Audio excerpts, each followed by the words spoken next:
Mzee. Manze usikii kuna manzi yangu alikuwa kamdhuru hapa hivi. Sasa unasema nijikate hapo. Azi, acha nifanye aje mzee? Kibro code mzee. Mimi mdungia kuja na best yake, si ndio? Mimi kwanza. Acha nimuuliza kwa wapi mzee. Mtafute. Afu unaelewa tu mambo yangu. Bana jo. Hello kama mama. Hello babe. Uko wapi kama mama? Niko nakuja, pole kwa kukuchelewesha. Unaona penye huo tunamita hapo hivyo hiyo base.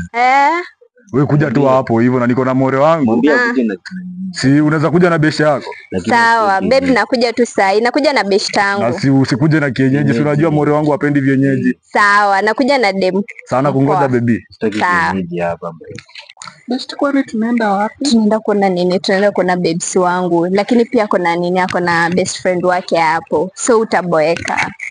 Mimi kama ni kienyeji mimi sipendangi na boy kienyeji. Akisi kienyeji ni boy mkandi. I know my babes are kana maboy vienyeji. Mimi ni mtambo tu hivi atipata kwa kienyeji. Ndio. Okay. Alika mama. Umefika? Nimefika. Kuna best yako? Ni best yangu. Hapa naweza athirika hata naweza kufa kwa sababu naangalia naona tuko na mahali pa hatari. Hata nimekuja tu na hata naona niende kwa sababu sasa I have no idea about staying myself here. Ni management tu mama. Record manze. Baby nafunipeleke. Aje bapo ba. Inafunipeleke di out. Twende out. So mama usikini aje. Kuona mimi ukisema ni out na nataka kuona ni unaona ina noma. Sasa utanipeleka when? Si twende sato. Biashara yangu na vienyeji nayo. So wewe uoni venye mimi na wapi bwana. Ama tuko yani mimi.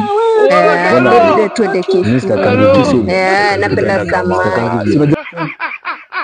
Unaenda. Sasa besti, kwa nini unaenda unaniacha? Kwani what happened? Rada ni gani ma? Si besti ndio tungeniongoja basi. Huyu mtu wa Nyamira, ni kama mtu wa Nyamira bro.